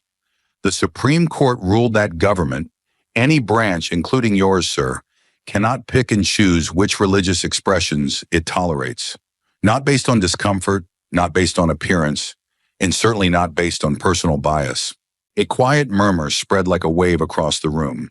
The clerk had stopped typing altogether. The bailiff's posture had shifted, no longer rigid, but contemplative. And still, Jasmine continued, her tone like an incantation of truth. So I ask you, where is the compelling interest in banning this ring? Where is the disruption? Where is the harm? Because all I see is an abuse of power, wrapped in legal theater. She held up her hand again, the cross on her ring glinting under the courtroom lights like a spark that refused to die. She took a slow, deliberate breath. You didn't find me because of courtroom rules. You find me because my faith made you uncomfortable. But the Constitution doesn't protect comfort. It protects freedom. And today, I'm choosing to stand on that freedom, even if you won't. In that moment, Jasmine Crockett wasn't just confronting a judge. She was holding a mirror up to an entire system, demanding it reckon with itself. And the weight of her words hung in the room like smoke after gunfire. Undeniable, inescapable. The silence in the courtroom lingered like smoke after an explosion. But Jasmine wasn't finished. Her voice, calm yet unwavering, cut through the tension with the sharpness of a blade forged in justice. She didn't raise her voice. She didn't have to. Every syllable carried the full weight of accountability. Your Honor, if what I'm experiencing today is truly how this courtroom operates, then I believe it's time we looked at your track record. The words landed with force, each one deliberately chosen, each one aimed straight at the seat of unchecked power. Her gaze was steady, unblinking, as it locked onto Hargrove. I respectfully request an investigation into your past rulings, specifically your treatment of individuals wearing religious symbols. A low ripple passed through the gallery. The tension thickened. This was no longer about one woman and one ring. This was about pattern and precedent, about whether justice had been consistently applied or quietly weaponized. Hargrove's fingers twitched. His jaw clenched tighter. His silence grew heavier with every passing second. Jasmine stepped forward once more, her presence as commanding as it was defiant. I have no interest in spectacle, Judge. I came here to observe a case, not become one. But if this court has a habit of punishing faith while ignoring louder, flashier expressions of self, then the public has a right to know. The clerk's fingers hovered over the keys again, unsure whether to transcribe rebellion or revolution. Even the bailiff looked on, not with hostility, but with the recognition that something historic was unfolding. Jasmine didn't flinch. She pressed on, her words now ringing with unshakable clarity. You hold power in this room, but that power must answer to the people and to the Constitution. I won't just pay your fine and walk away quietly. I will file a formal complaint. I will call for a judicial review, and I will ensure every judgment you've passed that hints of religious bias sees the light of day. She paused, letting her final words hang in the air like a verdict. Because if you've turned this courtroom into a place where belief is punished and silence is rewarded, then you're not just violating the law, you're betraying the very oath you swore to uphold. And with that, the room didn't just fall silent, it held its breath as if waiting to see whether the gavel would fall or whether the system itself had just been put on trial. While the courtroom remained frozen in stunned silence, Jasmine moved with the controlled precision of someone who had been preparing for this moment her entire career. Beneath the surface of public defiance was a far more calculated act of resistance.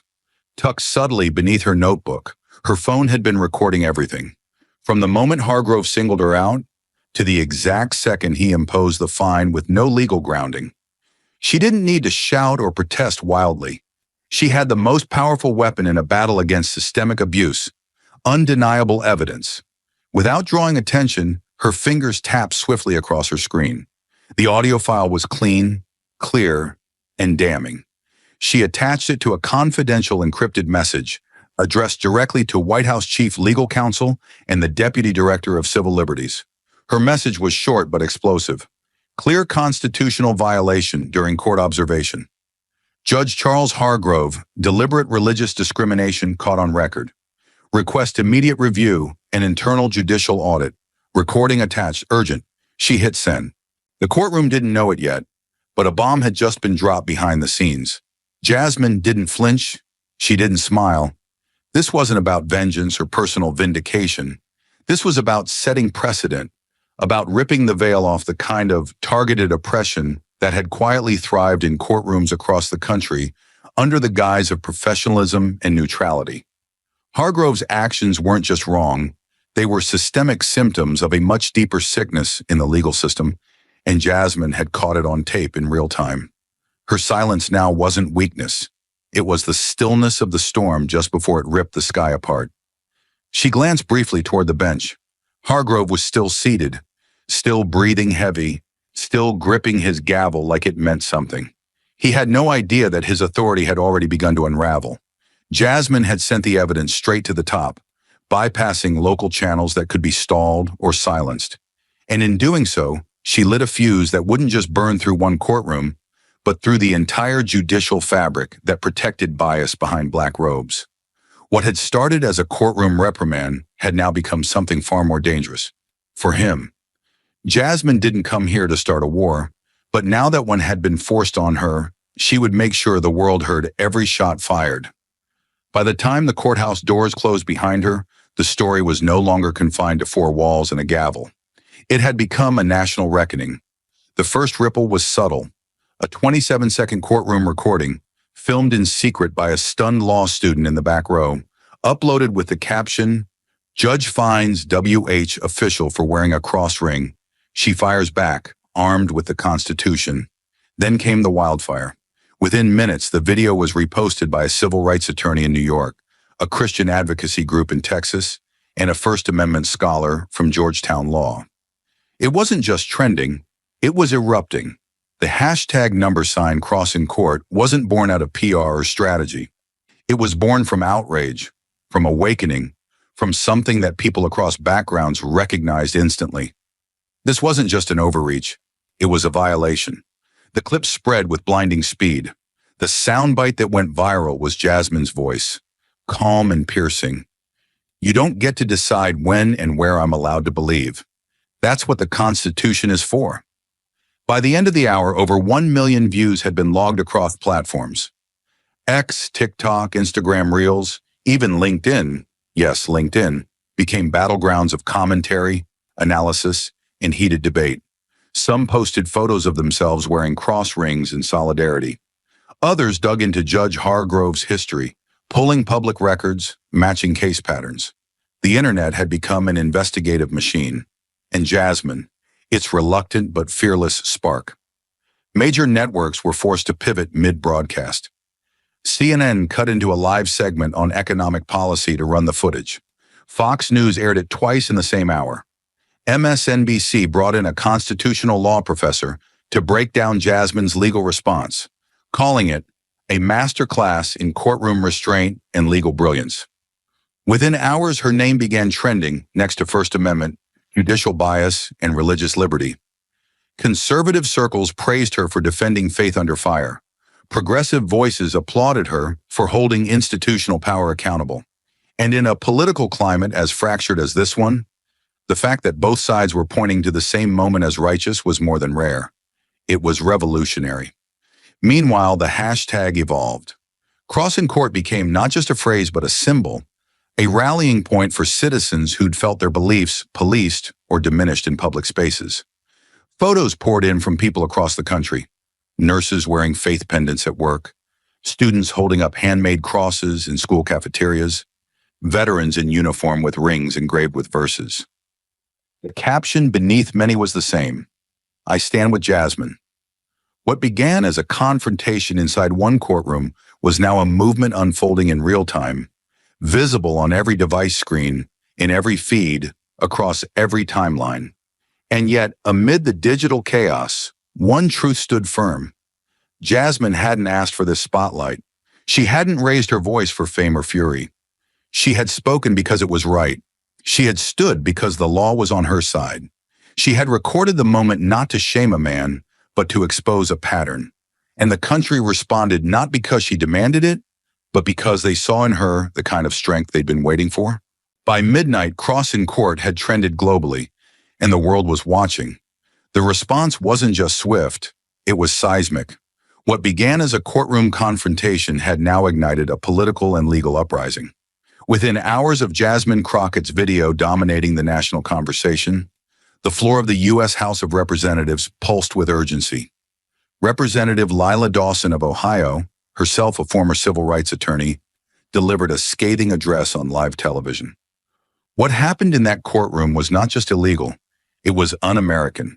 Judge Hargrove did not just fine a woman, he tried to fine the Constitution, and we will not stand for it. Her words echoed through the chamber, interrupted only by spontaneous applause from both sides of the aisle. Yes, both sides.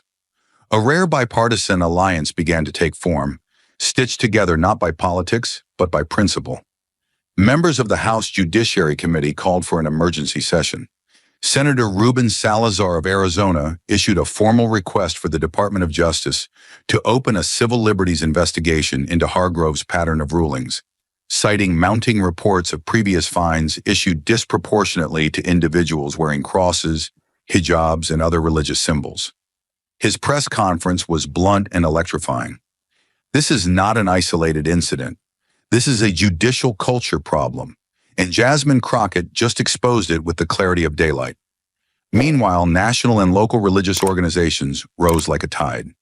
The United States Conference of Catholic Bishops, National Baptist Convention, Muslim Advocates, and the Sikh Coalition released a joint statement, a first in their history, declaring their unified support for Jasmine and condemning Judge Hargrove's actions as an assault on the sacred freedom to worship without fear. Their words struck deep. If the courtroom becomes a place where faith must be hidden, then justice has already been lost. The streets responded just as fiercely. Outside the D.C. courthouse, where it all happened, hundreds gathered by sundown, some in suits, others in jeans and worn sneakers, but all carrying something in common, visible symbols of faith. Cross rings, yarmulkes, headscarves, rosaries, prayer beads. One man held a hand-drawn sign, "Jasmine stood so we don't have to kneel." Chants broke out not in anger, but in insistence. Protect the first, suspend the judge. Protect the first, suspend the judge. And then came the legal firepower. The Federal Association of Judicial Integrity, an organization known for investigating misconduct behind closed doors, issued a rare public letter to the D.C. Judicial Council demanding Hargrove be placed on immediate administrative leave pending review. Their language was unprecedented. In our view, Judge Hargrove's conduct constitutes a direct breach of constitutional neutrality and an abuse of judicial authority with chilling implications for public trust in the bench. Internal emails from courthouse staff began to leak. Messages suggesting Hargrove had received warnings in the past about disproportionate enforcement on religious defendants, but had brushed them off as emotional overreactions. Jasmine, who remained silent through most of the media frenzy, issued one carefully worded statement through her office. "This moment is not about me.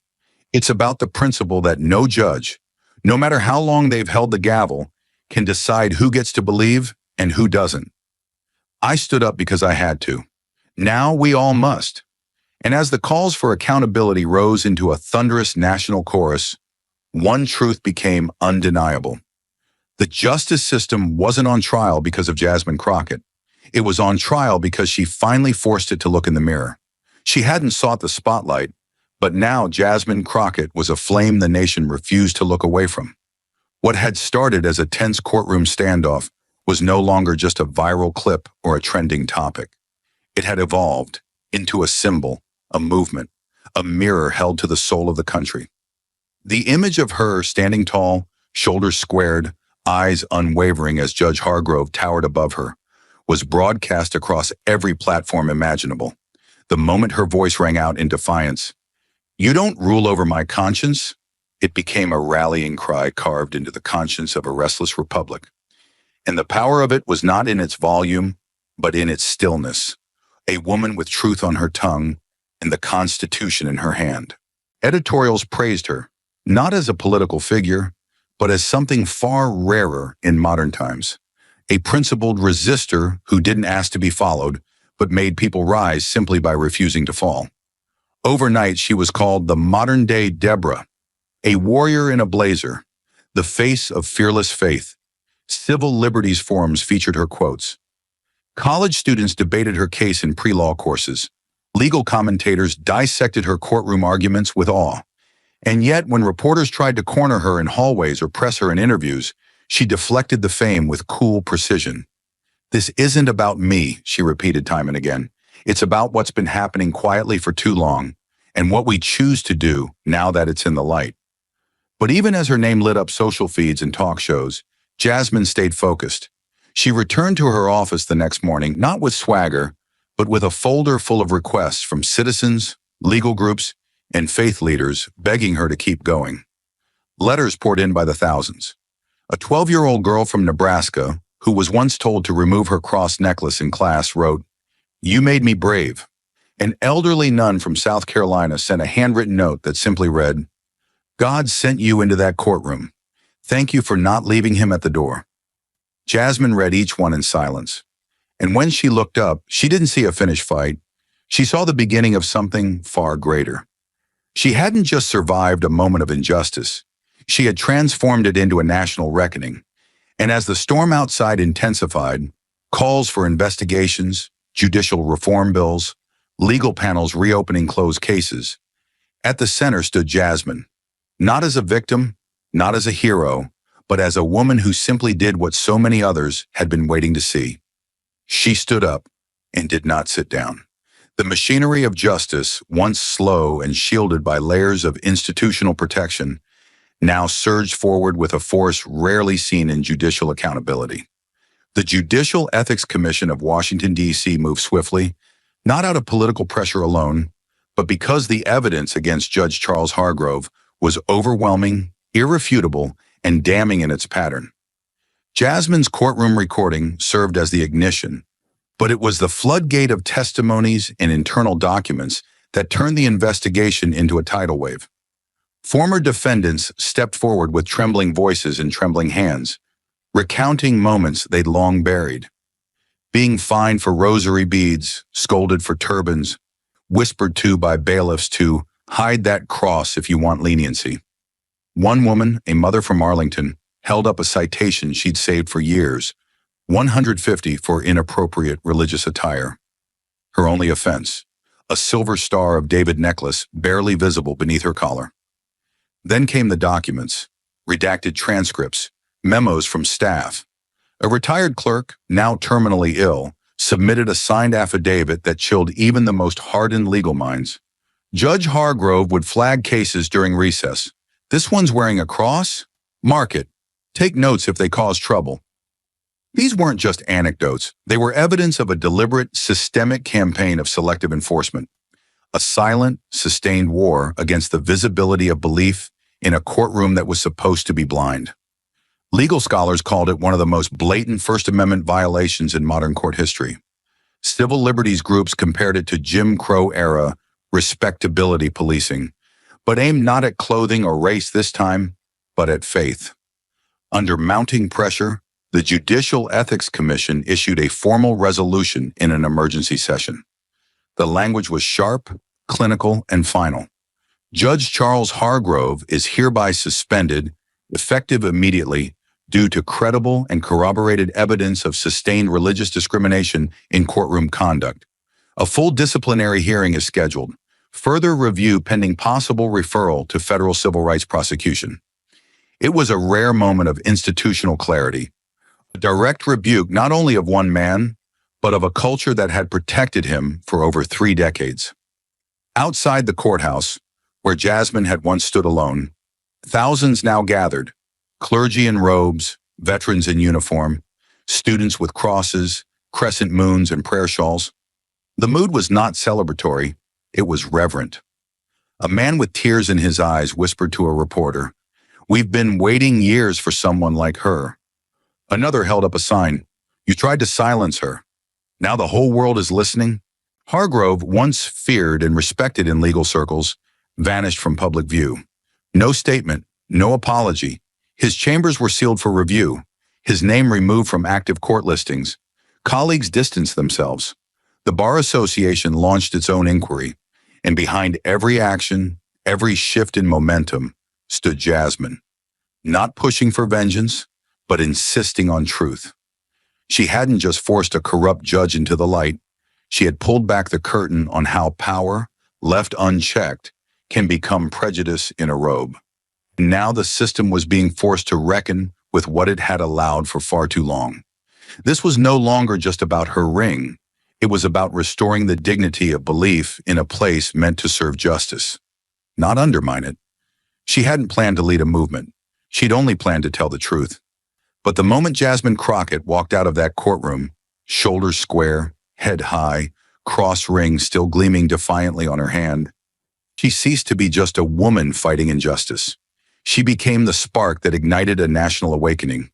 Her defiance echoed far beyond marble walls and court transcripts. It spilled into living rooms, classrooms, sanctuaries, and newsrooms across the nation. She had stood alone, and in doing so made millions feel seen. And when she won, not just the courtroom battle, but the moral one, something shifted permanently in the American consciousness. No longer was the issue framed as a question of tradition or policy. It was now a question of freedom, of dignity, of whether citizens in the land of liberty would be forced to silence their beliefs just to walk into a government building. Jasmine's victory emboldened more than outrage. It summoned action. Churches and synagogues held town halls. Civil liberties groups held emergency strategy sessions. Dozens of state legislators began pushing their own localized versions of what was soon dubbed the Crockett Standard: mandatory judicial transparency regarding religious discrimination, clear protections for visible symbols of faith in public institutions, and legal channels for recourse when those rights were violated. And Jasmine didn't let the momentum stall. Behind the scenes, she organized meetings between constitutional scholars, religious freedom advocates, and bipartisan congressional leaders. She brought together voices that hadn't sat in the same room in years: progressives, conservatives, faith leaders, and even secular watchdog groups. Not because she agreed with all of them, but because she knew the only way to guard freedom was to protect it for everyone, equally. Her voice became the fulcrum. We don't win when one group is allowed to believe, and another is told to hide. We win when belief of any kind can exist without fear. It wasn't rhetoric, it was a roadmap, and the country followed. The movement she inspired wasn't just about legal change, it was cultural. Media outlets ran retrospectives. Documentaries were produced. University law schools began offering full seminars centered around the Crockett case. Students wrote theses on the implications of courtroom bias and the modern evolution of the Establishment Clause. Civil rights icons called her privately, thanking her for reigniting the kind of clarity and moral urgency the country hadn't seen in decades. Jasmine, for her part, kept her feet firmly planted. She refused a book deal. She turned down speaking tours. But she did accept one thing: a seat on a new independent National Commission on Religious Freedom in Public Spaces, where she served not just as a figurehead, but as a force of legal precision and moral gravity. The injustice she faced had been real, sharp, and deeply personal, but what she built from it was bigger than any one court case. It was a grassroots engine that redefined how America viewed the boundaries between belief and bureaucracy, and while her name would forever be linked to that courtroom clash, it wasn't the confrontation that defined her legacy. It was what she built in the ashes of that confrontation. A movement that would not bend, would not break, and would never again be told to sit quietly in the back of the room. The updated regulations were surgical in detail, unapologetic in tone, and unshakable in their legal grounding. Section 1, Paragraph A, stated in bold, "The wearing of religious symbols, visible or concealed, shall not constitute a violation of courtroom decorum unless said symbol is proven, beyond reasonable doubt, to cause a direct disruption to the administration of justice." It was a reversal of decades of silence, a declaration that dignity would no longer be conditional. Training programs were immediately launched. Every judge, clerk, bailiff, and security officer in the district was now required to undergo annual First Amendment certification, focused specifically on religious liberty and implicit bias. Old handbooks were shredded. New manuals, thicker, clearer, stamped with federal legal references, were issued to every courtroom employee. The transformation was visible.